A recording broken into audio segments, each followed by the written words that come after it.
Quiero que te detengas un momento y pienses en esto con honestidad brutal. ¿Cuántas versiones de ti mismo has prometido ser? ¿Cuántas veces te has acostado pensando, mañana empiezo, y ese mañana se convirtió en una semana, en un mes, en una década? No te pregunto esto para herirte.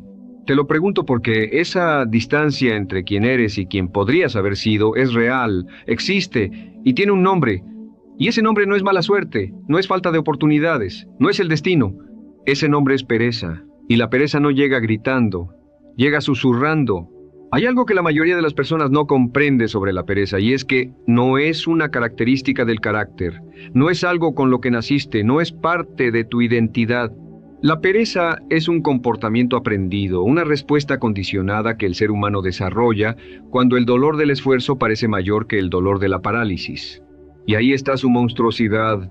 Porque el dolor del esfuerzo es inmediato, visible, tangible. Sientes el cansancio, la incomodidad, la resistencia. Pero el dolor de la parálisis es diferido, silencioso, acumulado. No lo sientes hoy.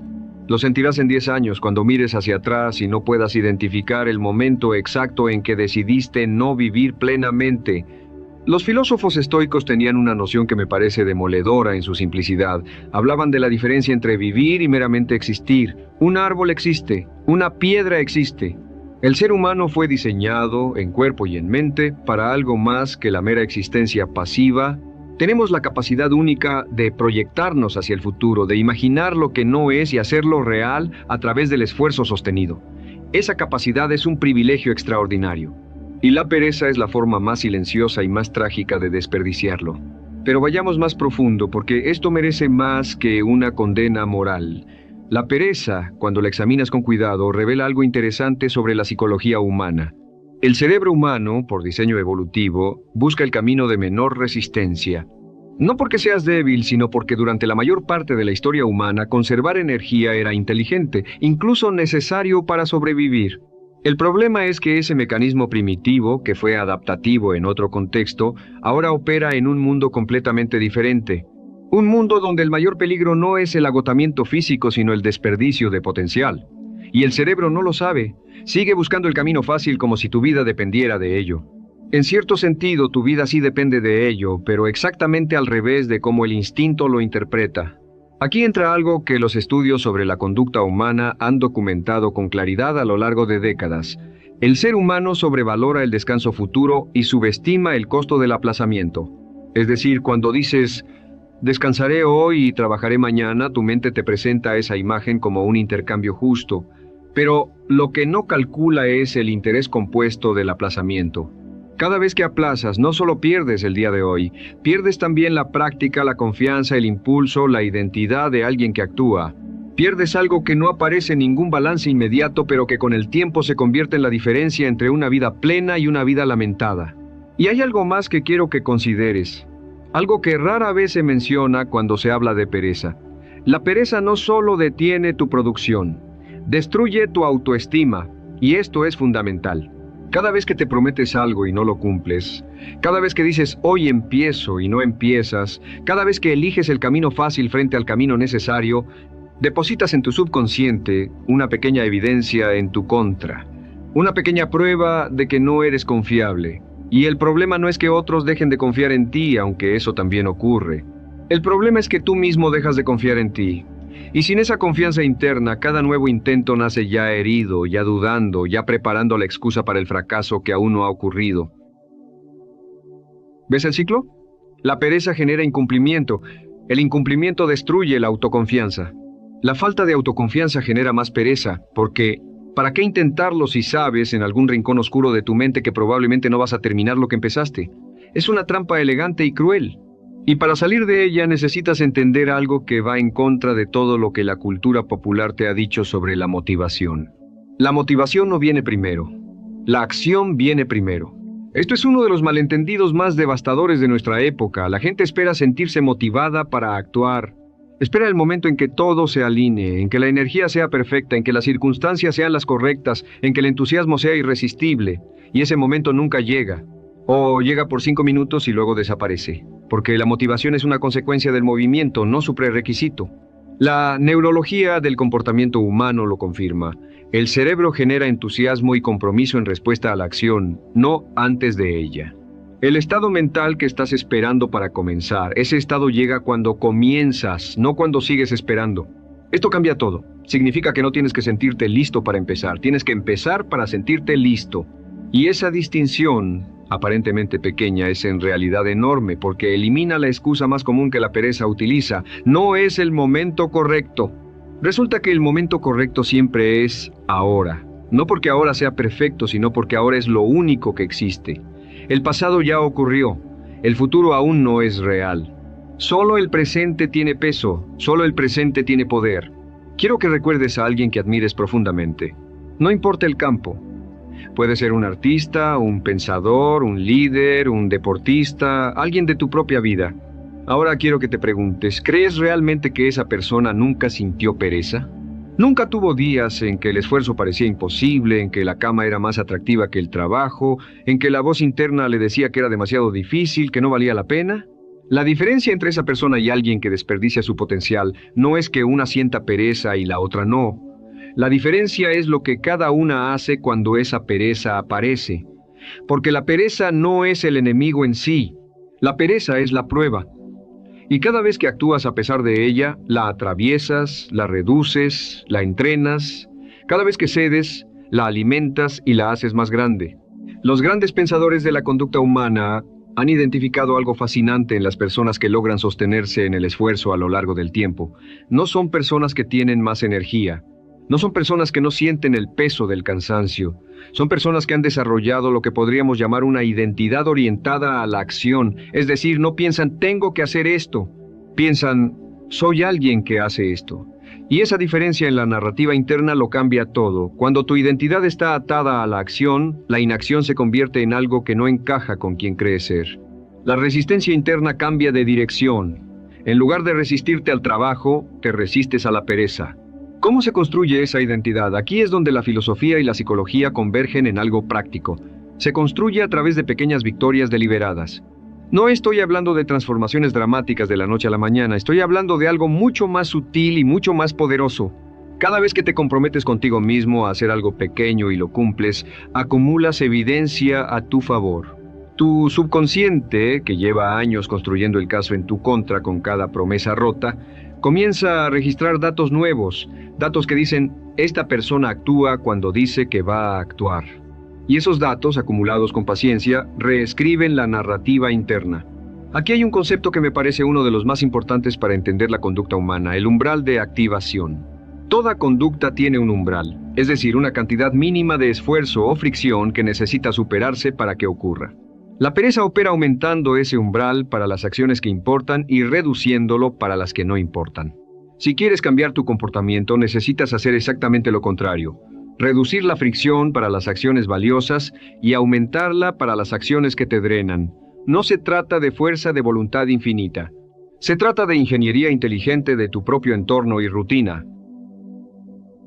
Un hombre que quiere leer más no debería depender de que cada noche tenga suficiente fuerza de voluntad para elegir el libro sobre el descanso pasivo.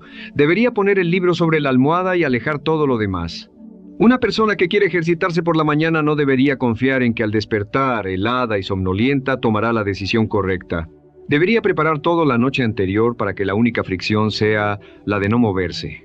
La voluntad es un recurso limitado. Los grandes hacedores de la historia no tenían más voluntad que tú. Tenían mejores sistemas para no necesitar tanta. Pero hay algo aún más profundo que quiero explorar contigo, porque creo que la pereza tiene una raíz que pocas veces se menciona y que, sin entenderla, ninguna técnica funciona del todo. Esa raíz es el miedo, no el miedo evidente, el que te paraliza ante un peligro claro. Hablo del miedo disfrazado, el miedo que se presenta como comodidad, como prudencia, como no es el momento. La pereza, en muchos casos, no es holgazanería, es miedo al fracaso vestido con ropa casual. Es la forma que encuentra el ego de protegerse de la posibilidad de intentarlo y no lograrlo.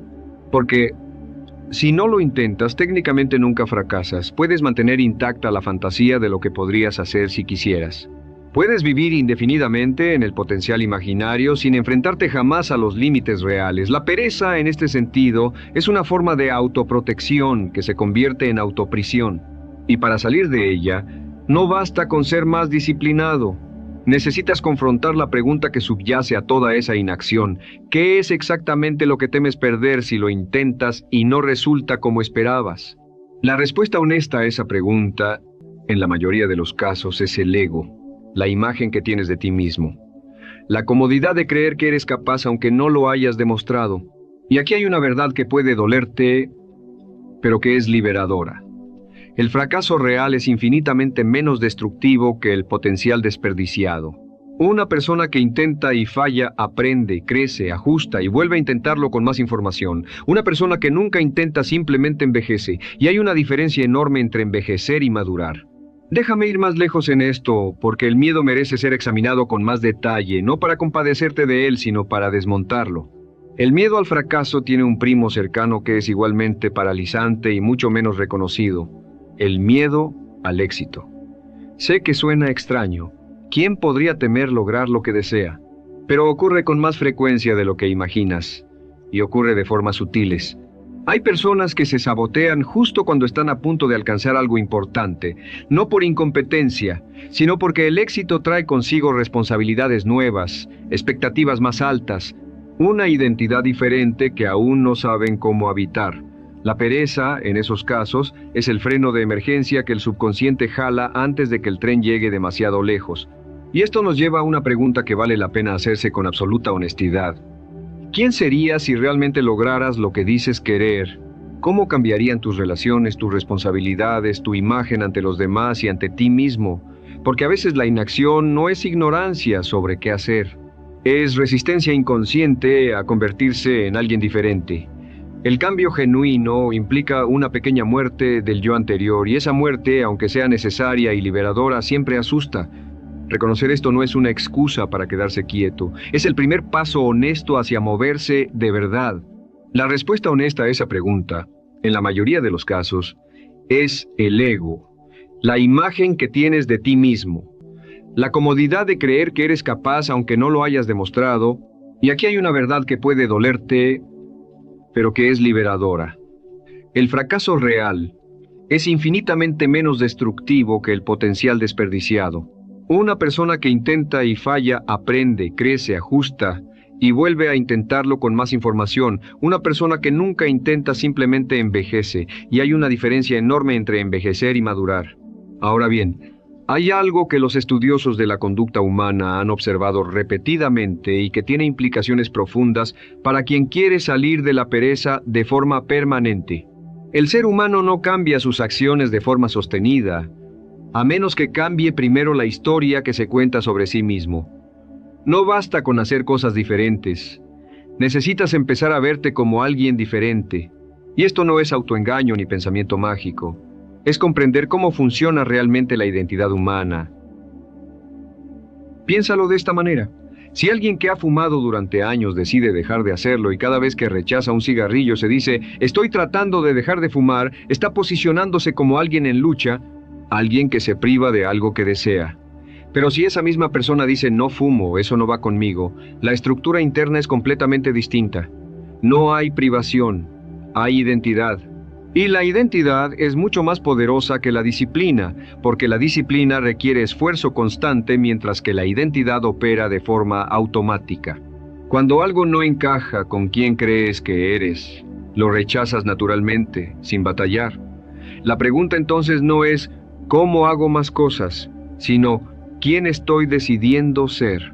Esta distinción importa enormemente cuando se trata de la pereza, porque si te ves a ti mismo como una persona perezosa que está intentando no serlo, cada acción se convierte en una lucha contra tu propia naturaleza percibida. Pero si comienzas a verte, aunque sea tentativamente al principio, como alguien que actúa, que construye, que avanza, que cumple su palabra, entonces cada pequeña acción no es solo un resultado, es una confirmación de identidad. Y las confirmaciones de identidad se acumulan, se vuelven la base sobre la que se construye una forma completamente diferente de existir en el mundo. Los grandes pensadores de la antigüedad, desde los griegos hasta los estoicos romanos, compartían una visión sobre la vida que hoy se ha perdido en gran medida. Creían que la vida bien vivida no era la vida más cómoda, sino la vida más plenamente ejercida, que el ser humano alcanza su forma más verdadera no en el reposo, sino en el despliegue de sus capacidades. Aristóteles lo llamó eudaimonía, que se traduce mal como felicidad, pero que significa más exactamente florecimiento, vivir en pleno ejercicio de lo que uno es capaz de ser. La pereza en ese marco filosófico no es solo un problema práctico, es una traición a la propia naturaleza. Y hay algo más que Aristóteles entendía, algo que hoy hemos olvidado en nuestra búsqueda de atajos y resultados inmediatos. El carácter se forma en la repetición, no en la intención. La palabra griega que usaban para esto era ethos, de donde viene nuestra palabra ética, pero que en su sentido original significaba simplemente hábito, costumbre, la forma en que uno vive día a día. No eras virtuoso porque lo decidieras en un momento de inspiración. Eras virtuoso porque practicabas la virtud repetidamente hasta que se volvía parte de tu naturaleza. Lo mismo aplica hoy. Aunque el lenguaje haya cambiado, no eres disciplinado porque un día te despiertes con claridad y determinación. Eres disciplinado porque repites acciones disciplinadas lo suficiente como para que dejen de sentirse como esfuerzo y comiencen a sentirse como tú. Y ahora llegamos a algo que quiero que lleves contigo, no como una fórmula, sino como una perspectiva. El tiempo es el único recurso que no se recupera. El dinero perdido puede ganarse de nuevo. La reputación dañada puede reconstruirse. La salud deteriorada puede en muchos casos mejorarse, pero el tiempo que pasa mientras estás en pausa, ese tiempo no regresa. Y la vida no espera a que estés listo. La vida ocurre mientras decides si vas a participar en ella. Quiero que pienses en esto con la imagen más concreta posible. Imagina a un hombre de 70 años, sentado en silencio al final de su vida. No el hombre que quiso ser, sino el hombre que fue. Ese hombre no lamenta las veces que intentó algo y falló. No lamenta el ridículo, el esfuerzo, las noches difíciles, las apuestas que no salieron bien. Lo que lamenta, con un peso que ninguna palabra describe del todo, son las cosas que nunca intentó, las conversaciones que nunca tuvo, los proyectos que nunca comenzó, las personas que nunca les dijo lo que sentía, los caminos que nunca recorrió porque esperaba el momento correcto que nunca llegó. Ese hombre existe en el futuro de muchas personas que hoy tienen todo el tiempo del mundo para elegir diferente. La pregunta es si lo elegirán.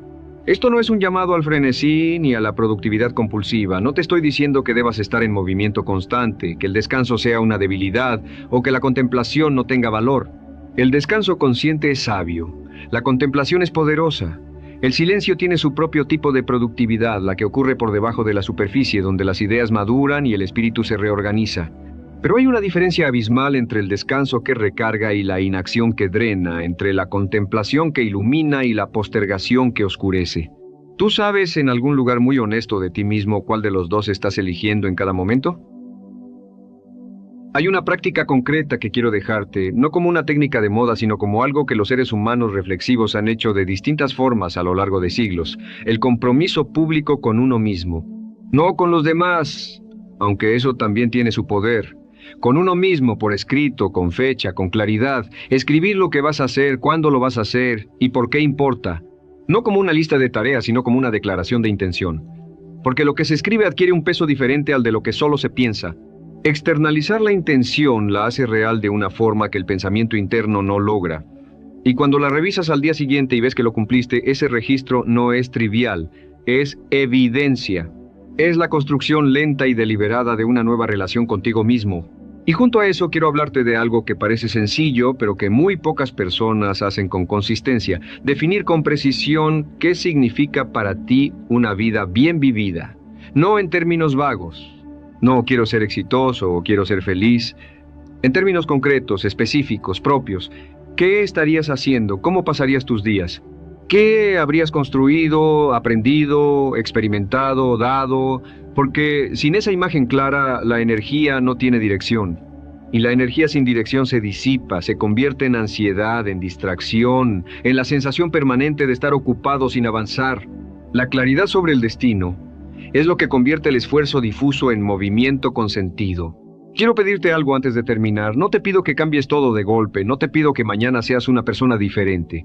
Te pido algo más pequeño y más poderoso, que identifiques una sola cosa que has estado aplazando, una cosa que sabes que debes hacer, que quizás llevas semanas o meses o años posponiendo y que mañana, no la próxima semana, mañana, des un solo paso concreto hacia ella. No el proyecto completo, no la versión perfecta, un paso, solo uno. Porque ese paso no solo avanza el proyecto, Ese paso comienza a reescribir quién eres ante tus propios ojos, y eso vale más que cualquier resultado externo. Y si al dar ese paso sientes resistencia, si sientes el peso familiar de la inercia queriendo jalarte de regreso, recuerda esto: la resistencia que sientes no es una señal de que estás haciendo algo equivocado. Es una señal de que estás haciendo algo que importa. Las cosas que no importan no generan resistencia, se hacen solas, sin esfuerzo, sin fricción. La fricción es el indicador de que estás en territorio real, en el terreno donde ocurre el crecimiento genuino. Aprende a leer la resistencia no como una advertencia, sino como una brújula. Te está señalando exactamente hacia dónde necesitas ir. La pereza no se vence con discursos, ni con culpa, ni con vergüenza. Se vence con movimiento, con el movimiento pequeño, imperfecto, a veces torpe, que de todas formas ocurre. Se vence eligiendo hoy ser alguien que actúa, aunque no sea perfecto, aunque no sea el momento ideal, aunque la voz interna diga que mañana sería mejor, porque mañana esa voz dirá lo mismo. Siempre dirá lo mismo. Y el único momento en que esa voz pierde su poder es cuando actúa sin pedirle permiso. Llevas toda tu vida cargando la imagen de quien podría ser. Es hora de que dejes de imaginarla y empieces a habitarla, no porque sea fácil, sino porque es la única vida que vale la pena vivir, la que realmente viviste.